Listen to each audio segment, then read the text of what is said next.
गांव के एक छोटे से झोपड़ी में रहने वाला राजू एक बेहद गरीब परिवार में पैदा हुआ था। उसके पिता मजदूरी करते थे और माँ घरों में काम कर पेट भरने के लिए संघर्ष करती थी। 4 लोगों का परिवार था, लेकिन आमदनी इतनी कम थी कि कभी-कभी 2 वक्त का खाना भी मुश्किल से मिलता था। राजू पढ़ाई में बहुत होशियार था, लेकिन स्कूल जाने के लिए उसके पास न सही कपड़े थे न किताबें। कई बार तो वह खाली पेट ही स्कूल चला जाता था। उसे कम उम्र में ही काम करना पड़ा। सुबह अखबार बेचता, फिर स्कूल जाता और शाम को चाय की दुकान पर काम करता। कई बार थक कर सो जाता, लेकिन कभी हार नहीं मानी। जब 10वीं की परीक्षा आई तो उसने दिन रात मेहनत की और गांव में टॉप किया। यह खबर पूरे गांव में फैल गई। प्रधान जी और गांव के कुछ लोगों ने उसकी मदद करने का फैसला किया। उन्होंने मिलकर उसे शहर में पढ़ने भेजने के लिए पैसे जुटाए। राजू शहर आया, जहां उसने कॉलेज में दाखिला लिया, लेकिन यहां भी उसकी मुश्किलें कम नहीं थीं। फीस भरने के लिए उसे पार्ट टाइम नौकरी करनी पड़ी। वह दिन में पढ़ता और रात को होटल में बर्तन धोता।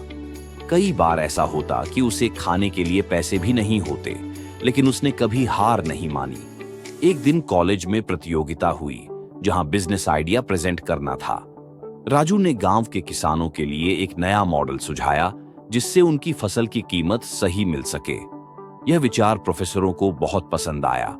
राजू ने ठान लिया कि वह इस आइडिया को हकीकत में बदलेगा, लेकिन उसके पास न पैसा था न संसाधन। उसने छोटी छोटी बचत से एक वेबसाइट बनाई, जहां किसान सीधे ग्राहकों से जुड़ सकते थे।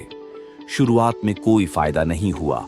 महीनों तक वेबसाइट पर कोई किसान नहीं आया। कई लोगों ने कहा, छोड़ दे ये सब, नौकरी कर ले। लेकिन राजू ने हिम्मत नहीं हारी। उसने गांव-गांव जाकर किसानों को समझाया और धीरे-धीरे किसान उसकी वेबसाइट से जुड़ने लगे।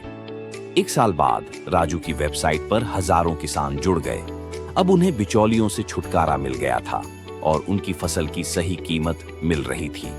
यह खबर मीडिया तक पहुंची और राजू को एक बड़ी कंपनी से निवेश का ऑफर मिला।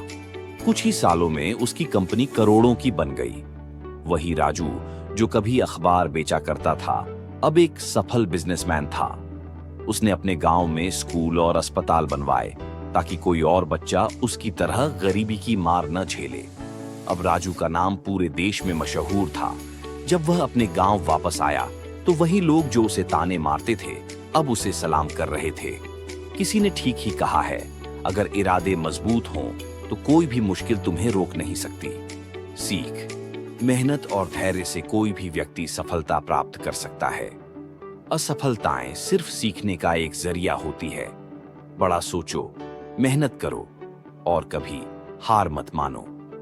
समाप्त।